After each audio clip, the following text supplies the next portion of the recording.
Hello, everybody on Zoom and here in the room.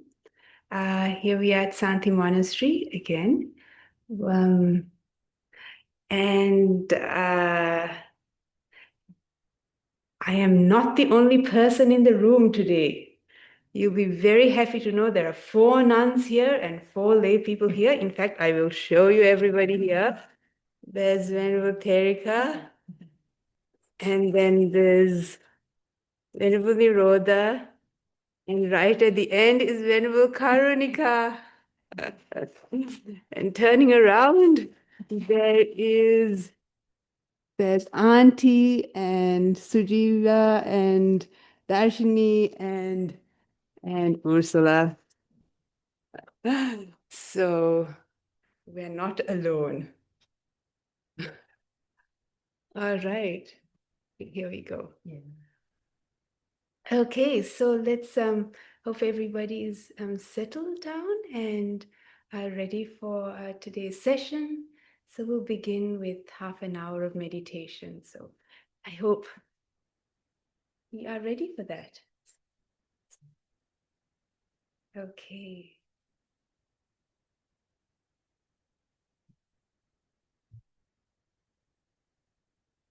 So making sure you're in a nice, comfortable room, nice, quiet room, and ready for half an hour of looking inward.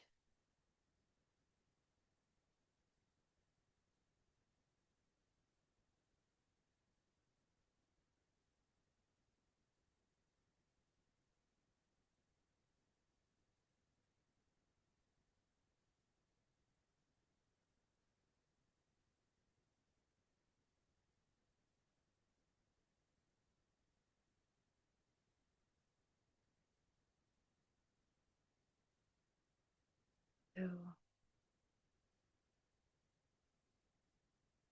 turning your mind inward.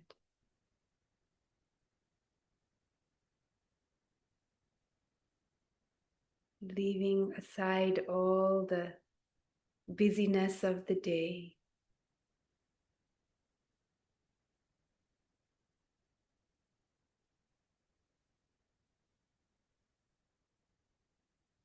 And being present.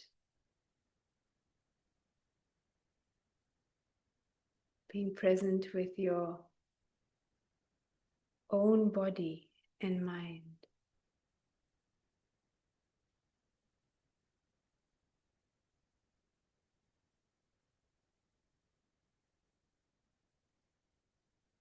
Allowing yourself to relax. Allowing yourself to feel.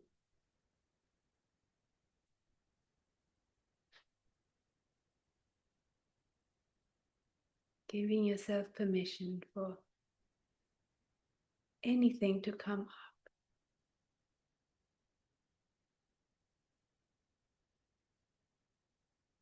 Giving yourself permission to be yourself.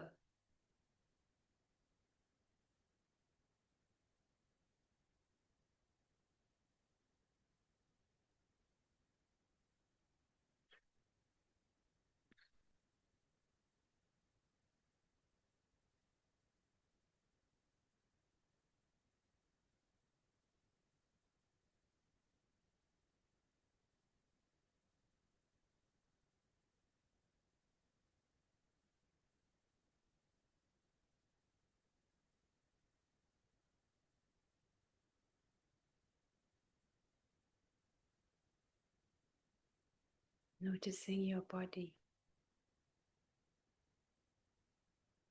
Sitting on this chair, on the floor.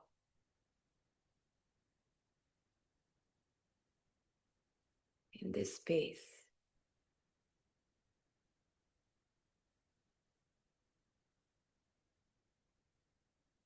And your mind.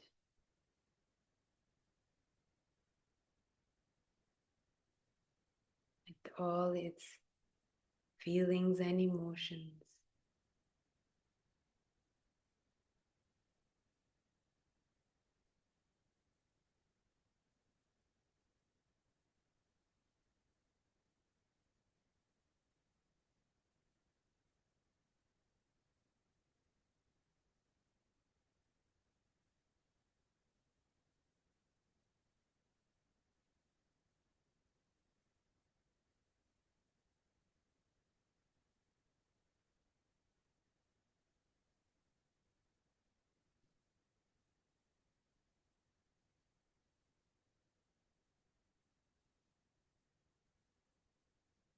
Just listening to yourself.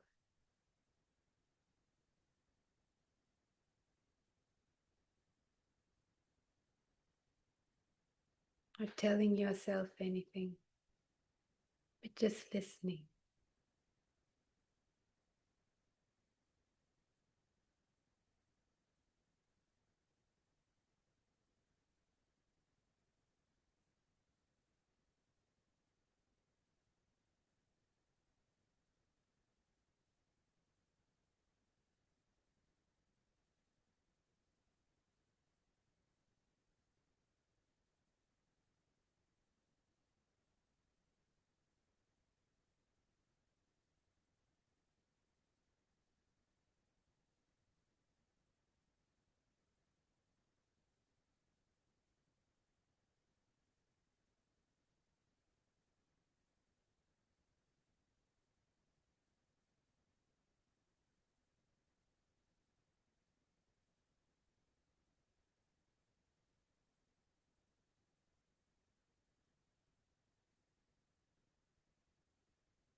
And wishing yourself well.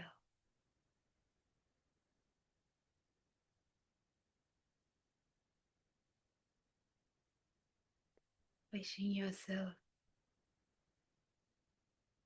well-being.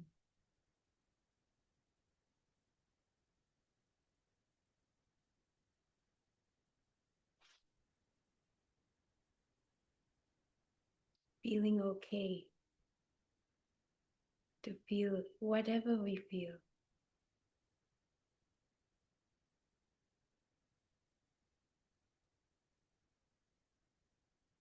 Being happy to be here, just as we are.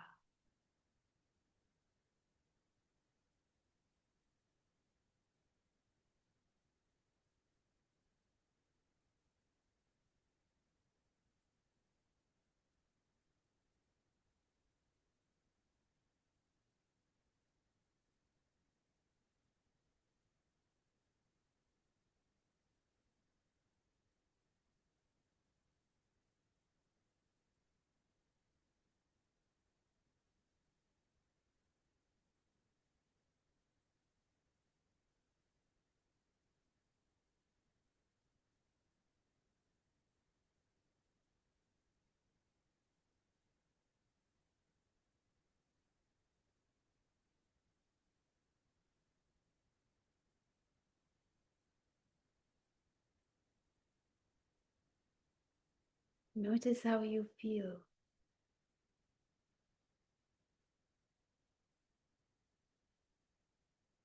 When you wish yourself well.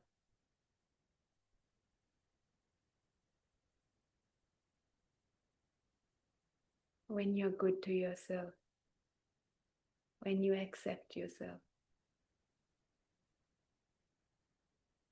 Not demanding anything.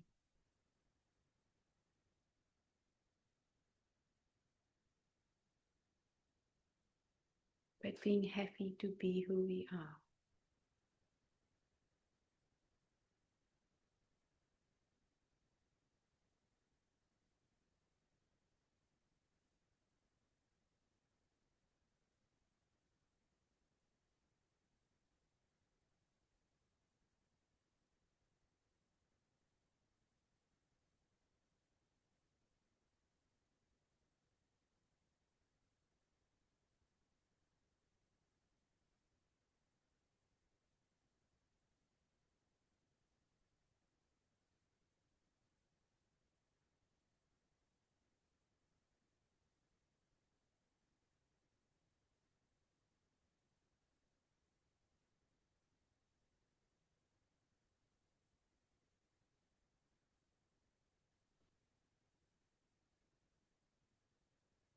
And letting that feeling grow.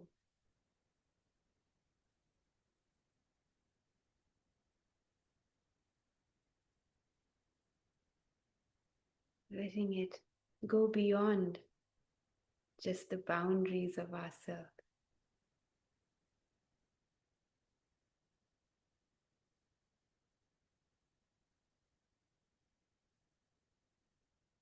feeling of love and acceptance.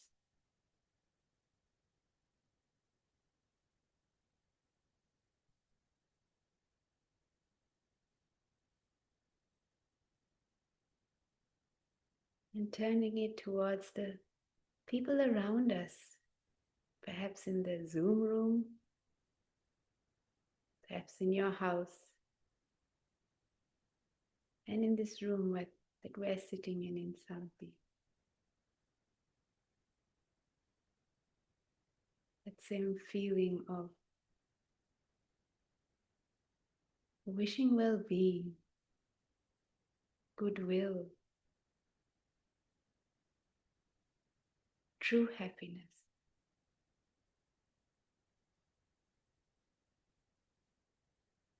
To those around us.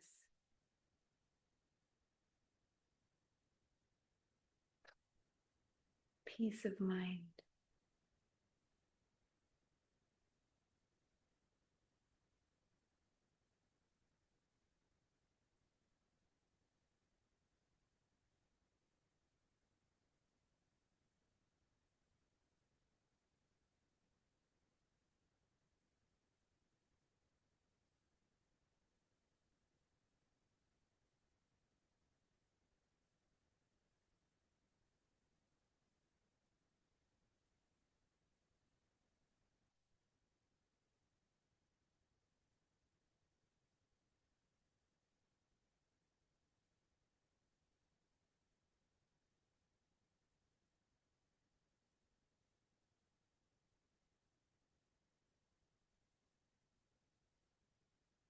Boundless.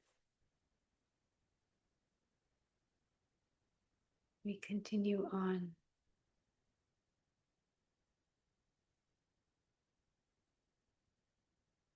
to think of going further out to everyone in your country, everyone in your state, everyone in your neighborhood, rather the other way about.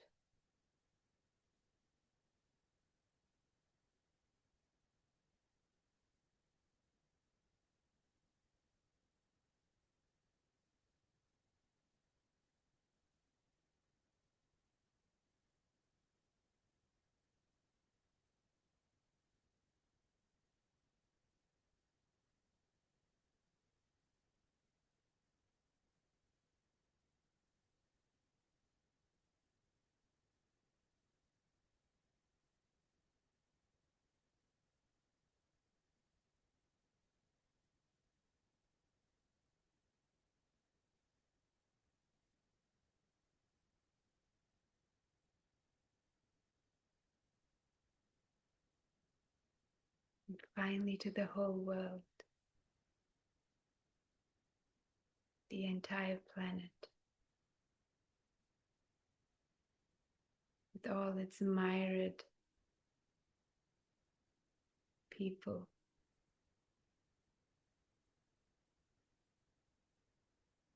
all types of beings, animals, people in pain,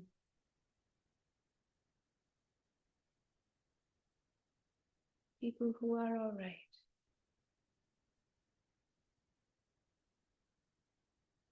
of all colors, of all creeds.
come to the end of the meditation.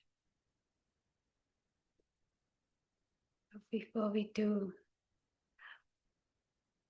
we'll share merits with, we'll think of Steve, if he is around.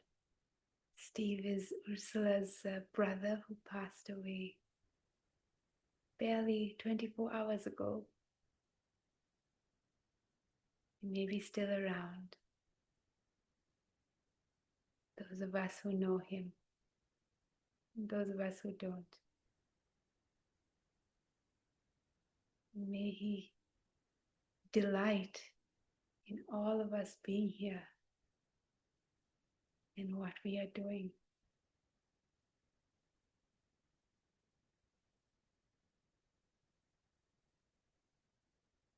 May he rejoice in the goodness of his sister's life.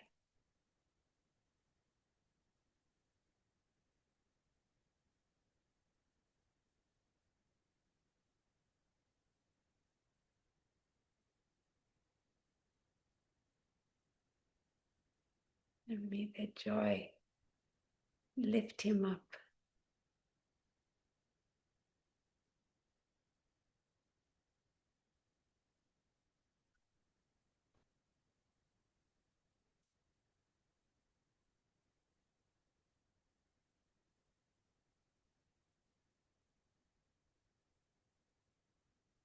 To the end of the meditation, and when you're ready, you can slowly open your eyes.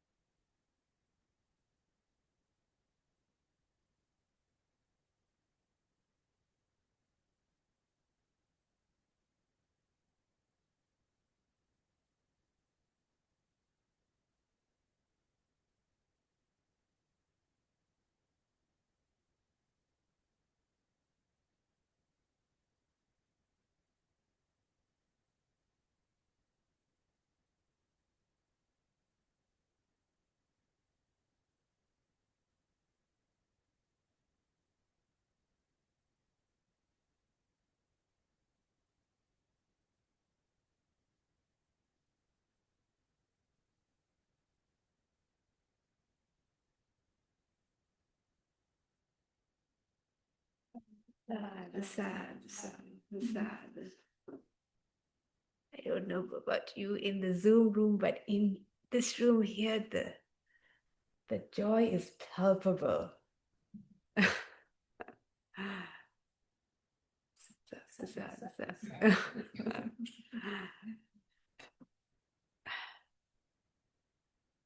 Um, so today we actually, Aya Karunika is asked me to speak today because she is on retreat. But today we are also here because Ursula, she's part of the Santi family. She feeds us pretty much every day with her amazing generosity. And her brother passed away last night. So she's staying here with us. And so today's also a little bit of a memorial, you could say, and an opportunity to reflect for our own self on someone in our life who we love when they pass away. What it means to us, and what it means to have lost someone. What it means to be mortal, what it means to be human, what it means to live and what it means to die. So, yeah, I was talking to Ursula just very briefly when she came in yesterday. She's been with Auntie most of the time in Karunika, but she said 2 years ago, if a few years ago before she met the Dhamma, if she had been with Steve as he passed away, she'd be a mess. She'd be all over the place. She wouldn't be able to cope. And so the Dhamma has given her a new perspective and the ability to be with death and to be with something that we really don't ever expect in a way. We don't want to have, we don't really think it's going to happen. Yeah. So I thought I'd talk a little bit today, and then the other nuns will also contribute. So you have a bonanza of talk of reflection today. But yeah, what the Buddha says about death and how we can reflect on this to our advantage, because there's something in our psyche, there's something in our, mm, our human existence that somehow we think we're not going to die, and somehow we think the people in our lives aren't going to die. There's like we're sort of geared biologically to just deny death. I think more so in the West, isn't it? That people are put into nursing homes, people are put into hospitals. If there's a funeral, the body is made absolutely beautiful. There's flowers and songs, and where we sort of are we deny the reality that death is going to come. As they say, many are the dead, few are the living. It's going to come our way. And when it comes our way, we're generally shocked. So how can we reflect on it, be prepared for it, and be prepared for the death of not only ourselves, but the ones we love, the ones we love. And yeah, the Buddha says, life is uncertain, but death is certain. So yeah, it is important to be to keep this in our minds. And in fact, keeping it in your mind makes you more alive. Because I've heard this really uh, uh, hilarious line that I've heard. I think the Dalai Lama or someone said something like this. We spend all our life making money, and we make ourselves sick in the process. And then we spend all our money trying to get better again. And we live like we're never going to die. We live on the edge. We live life to its maximum. And we die having never really lived. Having never really lived. So what does it mean to really live? Really to really live means to know and be aware of our mortality, be aware that we're not going to be around forever. How are you going to live your life if you know that tomorrow you might be gone? My grandmother, when she moved to a nursing home before she passed away. But there's one thing that hung on her wall that it's probably a fake quote, but anyway, it said Dalai Lama. Anyway, it's one of those fake quotes. I found out it was a fake quote, but it went something like this. It said, uh, um it went something like this: how gently do you live? How much did you love? And how gracefully did you let go of the things not meant for you? Very deep. Yeah. Very deep. Yeah. How gently did you live? How much did you love? And how gracefully did you let go of the things not meant for you?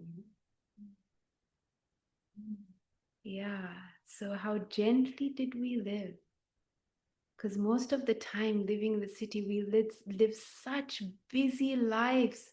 We're like machines. We're not here like machines, but the moment you step out of the monastery, people just are racing around with a shopping list of a million things to do. And and yeah, and we're just so busy. Going out into Sydney, it's just like a rat race. It's just exhausting, and I'm just a visitor, watching my cousins go around like rugby class, piano class, um, tuition, French classes, German classes, back to school. I don't know. Uh, anyway, it's just exhausting the way people live. But yeah, is that the way we want to have lived if we're going to die tomorrow, you know? How gently did you live? Can we slow down in our lives? Can we be grateful for what we already have? We spend so much our time chasing around the perfect, I don't know, pair of shoes, perfect house, perfect partner, perfect job. Um, yeah, can we be grateful for what we already have? And this allows us to slow down, you know. We have this kind of negativity bias, isn't it? This isn't good enough, that isn't good enough, this could be better, that could be better. But can we slow down and appreciate all that we have? Appreciate having a roof over our head, living in a safe country, having clean water to drink, having children that aren't on drugs, having yeah, a relatively harmonious country that we live in. So much we can be grateful for, but instead we spend most of our time trying to get that pot of gold at the end of the rainbow. Yesterday, Venerable Nirodha and Venerable Terika and I were a couple of days ago saw the rainbow come out over the beautiful Santi skyline. And Venerable Nirodha said, look, the end of the rainbow. It's in our property. It's just in one of those kutis down there. Let's go down and look. You might find that pot of gold. So yeah, looking for that perfect life, the pot of gold that was in our property a couple of days ago. But yes, to stop, you know, something I do, which I've sort of uh, try and do every day, is that come to the end of the day and before you sort of collapse into bed, reflect. What did I do today? How did I live my, what did I do? Go from the beginning to the end and think, um, what went on? You know, how did I relate to people? How did I react to difficult situations? How did I react to, in a matter of course? You know, the things that I didn't do. You know, I could have said something nasty to that person, but I bit my tongue, or you know, I opened the door for one of my colleagues, or I helped someone who needed help at work, or I cooked lunch. I cook lunch. I cook lunch every day. I don't thank myself. I cook lunch for everybody in the house, and they wouldn't have lived if it wasn't like me cooking lunch or auntie cooking lunch for us every day. But reflecting on your day instead of just it being a blur, you know, instead of a day being a blur, to reflect that what did I do, and giving ourselves a pat on the back, giving ourselves, you know, I did good. I helped people. I was a good person. And rather than our life just going one day after the other, and then before you know what, you're old and then you're dead. When we were Karunika, we were all talking about however old you are, that's young. I turned 51, she turned 50. That's young now. And Venerable Nirodha's young at 80. So, but life goes so quickly, and then you're gone, you know. Um, uh, you really are. I do remember Venerable Nirodha being not 80. She was, I don't know, 55, 50 when she first came to Dhammasara. She was definitely not an old person. She was the fastest nun in the West.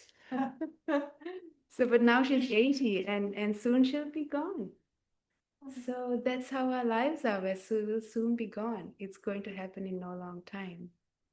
So yeah, keeping your days in perspective and keeping yourself in line with your day. What did I do? Was it well spent? How could I spend it better? And giving yourself a pat on the back for the things you did do, the things that you did do that just we take for granted ourselves, and the fact that we're of service to our family or to our colleagues, to the random people on the street sometimes we help, and our community. So yeah, how gently did you live? And then the next one was, how much did you love? How well did you live? How well did you love? Because sometimes the people in our lives, the ones closest to us, are the ones we take for granted. Our partners, our parents, our children, the ones we live with, the people we work with, the ones who are there all the time. We kind of, they're just part of the furniture. They do their job. But have we stopped to say, I appreciate you? No, not really. We do in the monastery quite a bit. We do in the monastery quite a bit. At least we try. But yeah, our our family especially, we just take them for granted.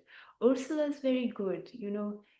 Her brother, for as long as I've known her, I've only known her for a couple of months. She's kind of by default part of the Santi family, but I've only known her a short time. But as long as I've known her, she's been going to visit Steve, um, uh, first at home, and then when he went to palliative care, it was a sort of amazing, the support that she gave him before he passed away. So can we do that even when someone is not going to pass away? Can we genuinely be there for them? Thank them for what they do. Very hard, isn't it? They're always going to be there. They're a pain in the butt, but they're not always going to be there. So yeah, it's important that if someone is to pass away suddenly, that we don't have any regrets, that we don't have any I should have done this. I should have gone to visit my parents, spent time with them, given them a call to say, how are you, mom? Even though you're busy. Yeah, living far away from my parents in Perth. It's nice to connect with them regularly on WhatsApp or whatever, and just say, what's going on? How's it going? Yeah, rather than just being another person that you hear has passed away. So yeah, when we appreciate the people who are around in our lives, difficult though they are at times, should anything ever happen to them, there is no regret in our hearts. I should have done more. I could have done more. I should have said something. I should have asked forgiveness. I shouldn't have held a grudge in my heart. Clear things up. So yeah. And those random acts of kindness, sometimes we have the opportunity to be of service to, in small ways, to the people around us and the people in our community, and taking up those opportunities, taking up the opportunity to, I don't know, someone in front of you in the queue in the supermarket, fumbling to get everything out of their baskets, and helping them to whatever with their kid that's bawling, and I don't know, whatever it is, helping them with all their stuff, and yeah, whatever it is, just for any opportunity to be of service in some small way, random acts of kindness. It just makes you feel good, isn't it? Today we were listening to a talk in the middle of talk when Bhikkhuni disappeared and came back with 3 cups of tea. So that was so nice. That talk was made infinitely more interesting after the 3 cups of tea. It was getting a bit long. Yeah. So taking up the opportunity to help those people around you. And finally, the hardest of all, how gracefully did you let go of the things not meant for you? How well did you let go? That's the hardest of all. Because really, the people in our lives, they don't belong to us. And they do things that we really can't control. They are themselves. And they do annoying things. And these little petty things that annoy us, they add up, isn't it? They add up. And can we, before someone leaves our life, ask forgiveness? And forgive ourselves as well for our shortcomings, because really none of us really know how to do life. We're just kind of making it up as we go along. We fumble, we fall. We're just fallible human beings. So we accept and we forgive the fragility of our human existence, our misgivings, our errors, our inability to get things right. So, how gracefully did you let go of the things not meant for you? We're not in control. We're not in control of our own minds. We're not in control of other people's minds. So, but we train ourselves to see the truth, to see reality, that things are not in our charge, things are not in our control. And we learn to accept, and we learn to let things be. So yeah, to ask forgiveness, and especially today when Steve has passed away, for Ursula, to ask for forgiveness, and I'm sure she's done this. And for us, for the people in our lives, to ask for forgiveness if there is anything that we have done to cause them any harm, whether we meant to or not. We ask for forgiveness.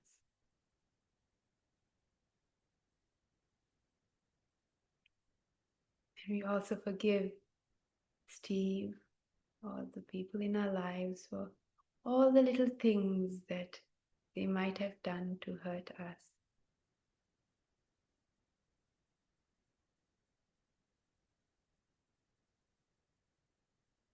And we forgive them also.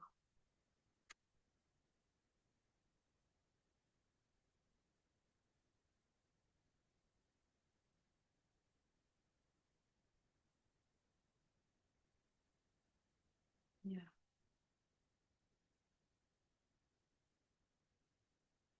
we'll come to the end of the talk. It's just my reflections, and so we've got another probably at least 40 minutes, I think, for all the other nuns here to maybe say something or add something. So I'll start with Venerable Karunika, who's right at the end. And latest? I'll start with Venerable Nirodha. Venerable Nirodha, you're always planning for your death. You're always planning for your death. I'm always planning for my death. I should. Sure. I'm ready. I'm 80. I mean, I have an excuse as well. Yeah. So we have to familiarize ourselves what is happening with death. We have to bring our affairs in order, and again, we forgive ourselves, we forgive others. So when the time comes, sooner or later, that we are actually ready, that we are prepared, you know? We have no excuse. We have all the guidelines. We have all the friendship around us. So let's be practical and honest about it. Anything can happen anytime, you know. So thank you very much for your friendship and your care and for the beautiful talk.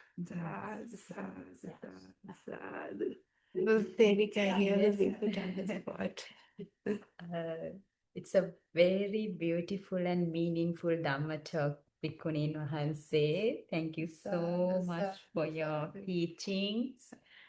I feel we have to practice all these things because that is our life. Death is certain. Our life is uncertain. Our life is uncertain. Death is certain. We should have to keep in our mind these things, and we have to reflect on that time to time. I think that is the good message today. We got that message, contemplation on death. All we have to practice that, I think, daily. Thank you very much for your kind explanations and teachings, wonderful teachings. Sadhu, sadhu, sadhu. So, something that came to my mind actually a couple of days ago already. I woke up from sleep in the middle of the night. Really interesting, like after having had maybe one sleep cycle, and woke up already in my sleep. I said this, Yam kinchi samudaya dhammam sabbantang nirodha dhammam. And I woke up and this was still in my mind again. What this means, what I said in Pali, is whatever is the nature to arise, it has the nature to pass away. Right? So this actually, when that came to my mind, there was suddenly this incredible amount of peace. Incredible amount of peace. Nighttime is also really interesting. It's quite different to daytime, especially in the middle of the night, right? It's really a different time of the day that we hardly experience. And the mind is at a different state. The body is also at a different state, especially rested with sleep. But then you wake up quite bright, and it's different. But anyway, prior to that, there were quite a lot of things going on. You know, in everybody's life, you know, we all have, whatever it is, big or small, your issue is important to you. When you come, some people say, oh, what you have is nothing compared to all the issues I have in my life. But that doesn't help, right? Whatever it is, if my little finger has cut and is in pain, that is big for me. Doesn't matter somebody say, look, I lost my leg. I have no leg. Well, I don't feel that. For me, the important thing is my little finger. So whatever it is, we all have these things, whether it is the sickness that has come, which we have always, if not today, it will tomorrow, or whether it is death, whether it is loss of something material, anything, all of these things, these little or big stresses constantly come. But our idea that they are lasting for a long time, this is the delusion. This is the problem that makes it unbearable, really unbearable. Yeah, really very difficult to bear when things happen, when it seems like this pain, this difficulty, this stress is going to last a long time. And how am I going to deal with it? This is the second arrow, right? Because whatever the actual thing is not that much. It's our worrying about it makes it so much bigger, so much difficult to bear. But when we remember all of these things are conditioned. They are called sankharas, yeah? They are conditioned, they are made up. External things are just made up of elements. All the mental things are made up by who? Made up by yourself, me, right? We create them according to our perceptions, views, all of these things, and we build up certain feelings, the mental feelings. And it only lasts as long as that contact lasts. Yeah, when we contact something, first of all, it is through the external sense basis. We see something, we hear something, we feel something, whatever it is, we make a contact by with the physical world. And then, of course, our mental world makes a more description of, makes sense of what we felt.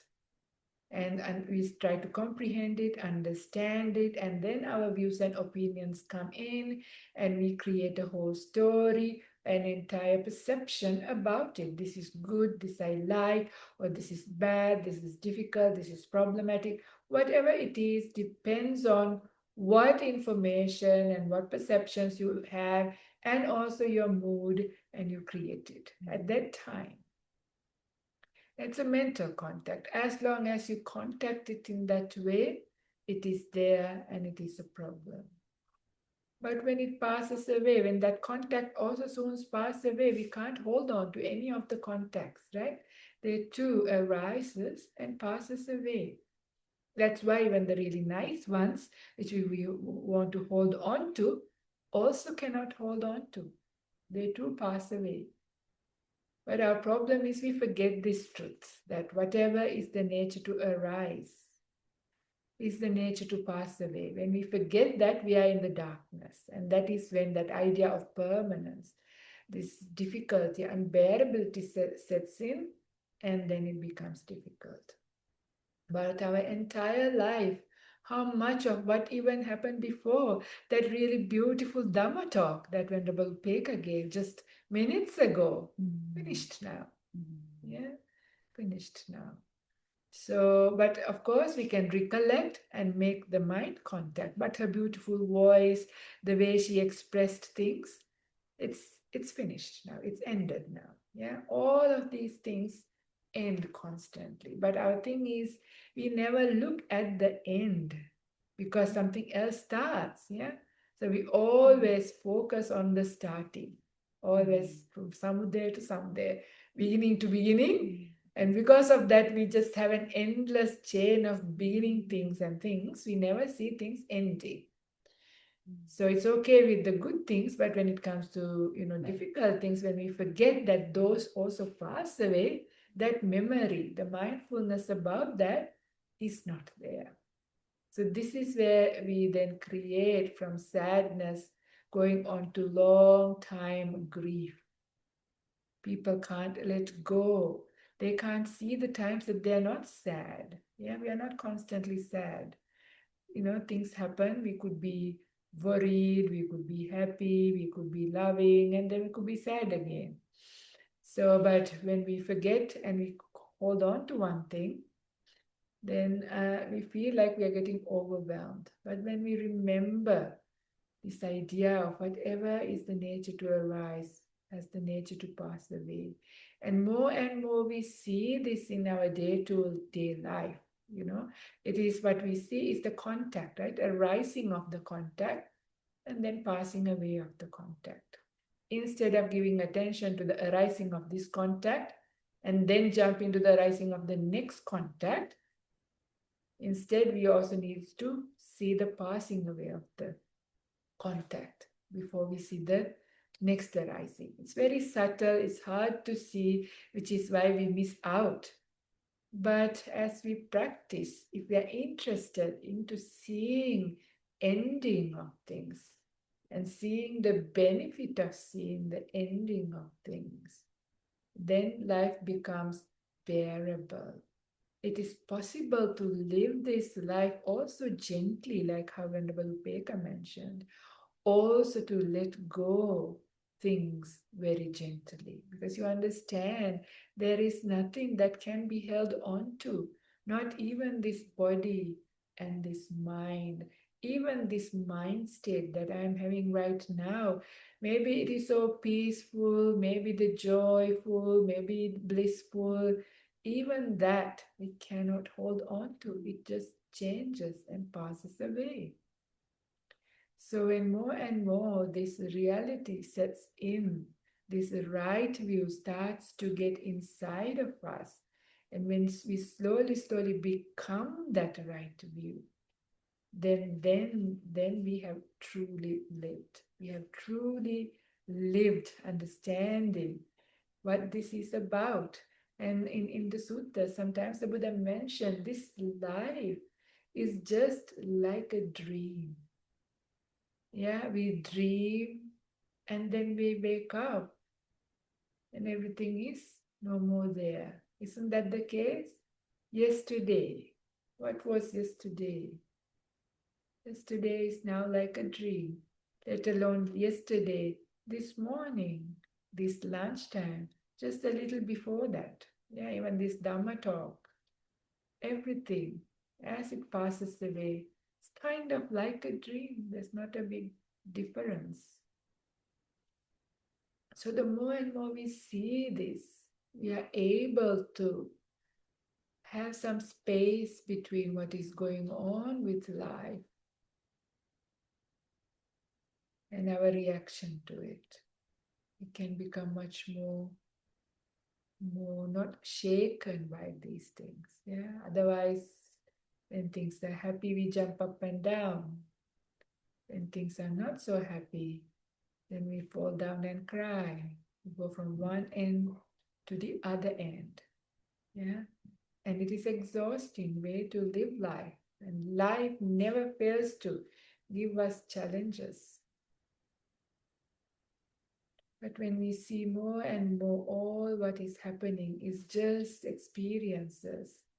Now an experience of sight, now an experience of sound, now an experience of taste, touch, smell, thoughts, whatever it is, these experiences come and go just like the clouds in the sky or the wind that passes by.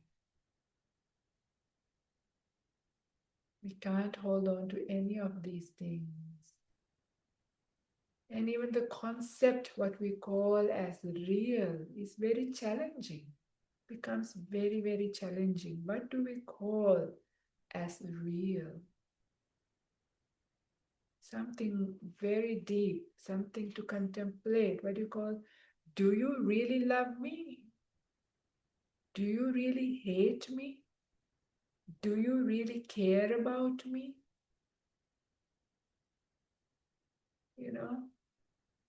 It depends so much about these things, so many more things as well. But what is real is only in that moment.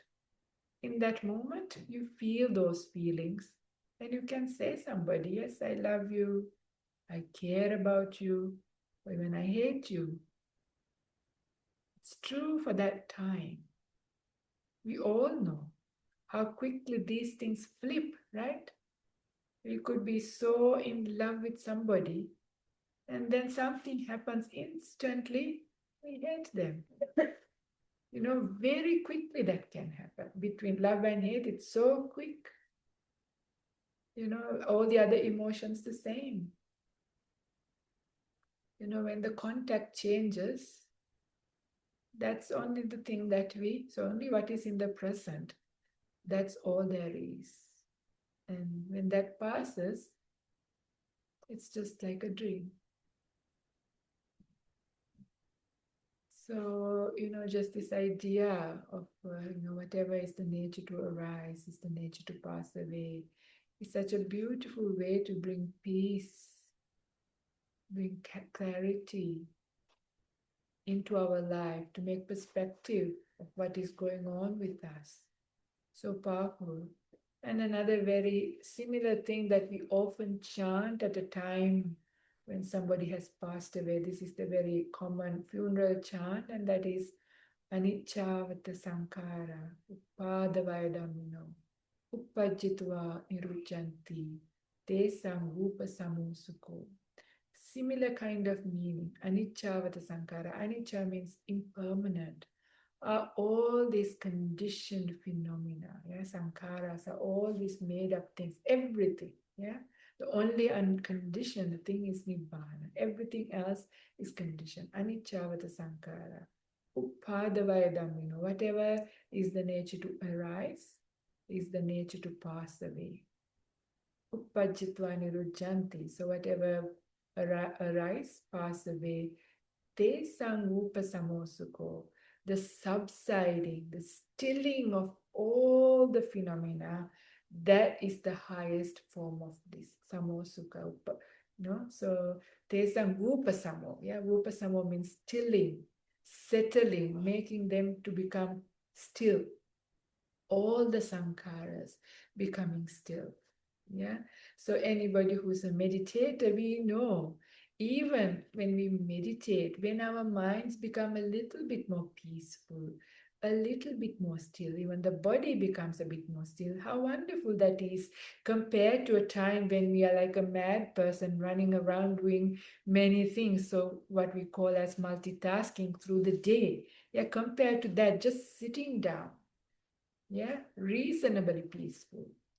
Is incredible, right? And imagine, extrapolate that into stilling everything completely, the mind becoming completely quiet, completely still. All of the formations, even the breath becoming still, your whole body becoming still, everything just fading away and ceasing. Upasamo. It's blissful.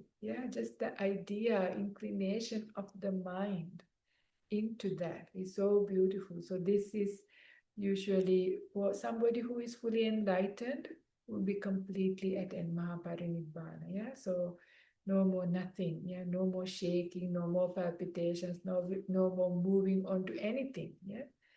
But even at the time of death, we recollect that to understand at least, the kaya, the body has come to an end, but the mind, unless they are fully enlightened, is not finished. But still the idea of, ending things, coming to an end, and ending of things as being blissful is helpful.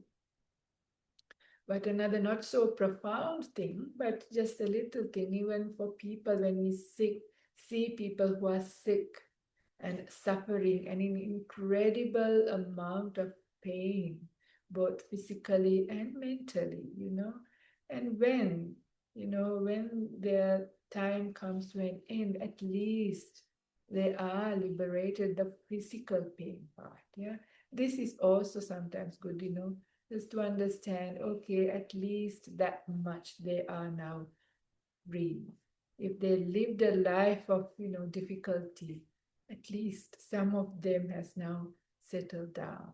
Yeah, and hopefully during that time, if they understood things, they learned, they reflected, they can still do. Like, this is the powerful thing about death. And just after death, immediately after, many of the people, many beings, because of their attachment, still around for a couple of days, because it's a bit of a shock, even though you're dying. Still, when it actually happens, we are not ready to go, we still linger on.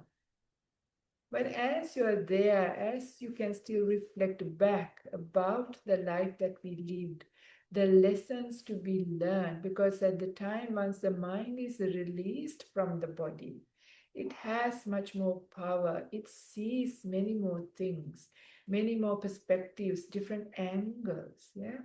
At that time, still, understandings can come. Oh, now I understand what happened. Now I understand why somebody did this and why somebody did that. This is common, like in the near-death experiences. People say when they have had the near-death experience and come back, they say, I now understand my mother, why she behaved to me like this. So I understand my brother, my sister, my child, whoever, they see much more about what has been going on with these other people's lives at that time. Yeah, so those people who had near-death experience, they come back and they live with that understanding, but the person who's dead and gone, during that period, they understand more. So they also see your heart, how you have reacted, how you have responded, how you have cared, all of these things. And this can still do much change, yeah, because they are a little bit, the justifications are gone, some of those wrong views. It depends, they can get challenged at that time, because some belief systems, you realize, well, even if you believe that there is no more life after death, you realize there is life after death. You realize your actions and consequences is important, all of these things. So, but still, the reflection can happen during that interim kind of period as well. So we need to remember these things, even with our own life, whatever we put into our practice, whatever right view we keep building up. And especially as practitioners, there's a really important time as we die, the experience, and with the right view and the good qualities that we have built up can be quite profound. Yeah, can be really profound, can enter much deep meditation even at that time. There is also the term jhana nagami, right? So people who have experienced deep meditations, even though they were not an anagami, not a once a non-returner, at the time of death they can have that insight and they become stillborn in the Brahma worlds, never to come back again. They make it the last life. Yeah. So this is quite powerful. Not to underestimate, it's a very powerful time for the person who's passing away. But every time when somebody close to us pass away, it does something to us. We, of course, the nature of the delusion is for us to forget it afterwards. But when the death is imminent, when you go to a funeral, or if you've been close to somebody who was dying, it's quite powerful. It reminds of many things, what's important in life, how fragile this life is, and how quickly it can go for myself as well. And then you realize you prioritize what is really important in life. Yeah, and that is to really purify this mind, to finish all the entanglements, the attachments, the desires, all of these things that we keep going after because of delusion, to ending all of these things as much as possible, building up this beautiful right view. Yeah, this is really important. It becomes a priority for us. Then we realize there is no time to lose in life.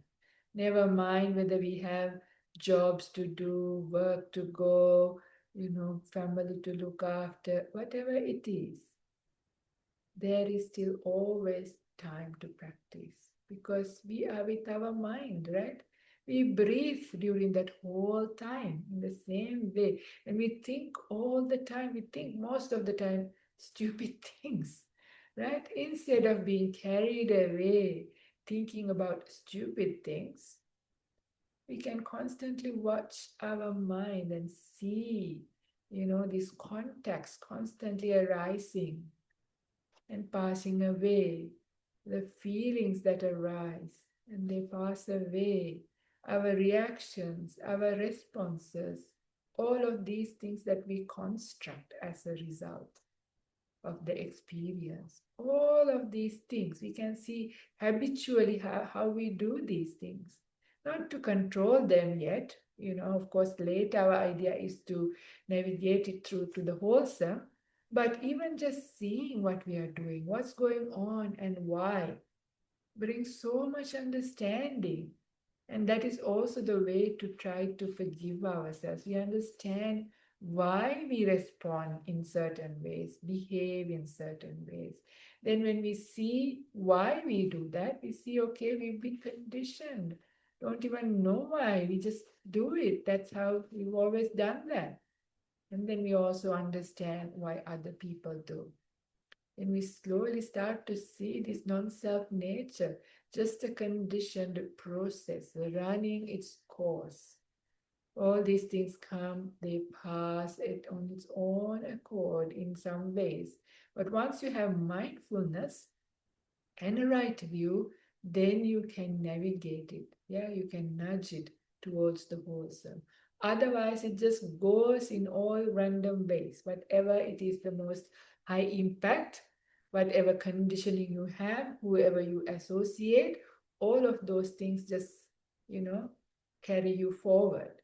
But once you have mindfulness established and a right view with you, then we are able to sort of make better choices. Even though our choices are conditioned, we condition our choices in a good way. And slowly, slowly, we can get away from these unskillful habits.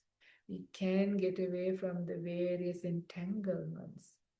All of these things, and we can let go of these things. We can forgive ourselves and forgive others. This is so important. Even if we had really most beautiful relationship, still there are things that we need to let go of. But for most people, relationships are both black and white, a dark and bright. So whatever it is, this is so important. So this idea of whatever has come to be passes away. And once you start seeing this yankinchi samudaya dhammam, sabbantam nirodha dhammam, the more and more you grow in it, the more and more peace you have in your life, the more and more well you live your life. And that is also the way to prepare for your death. Very often people ask, how do you prepare for your death? What do you do? What can I do?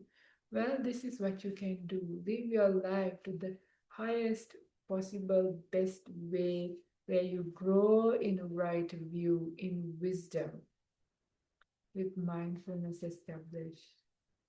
And then the death will be a good one, better than what it was last time, guaranteed. So say sadhu again for another brilliant talk. We have two brilliant talks today. Thank you very much. Sadhu, sadhu. And please sometimes listen to it again, because sometimes we don't catch everything, and there's very profound statements today. It was very beautiful. Thank you very much. Shall we do a little short Yeah, chant? that's What shall we chant? Venerable, would you lead us on Anicca Sankara in a That would like be a lovely. style? That would be lovely. That would be nice. Yes, okay. Anicca Sankara Uppadevaya Dhammino uppajjitva nirucchanti tesang upasamo sukho.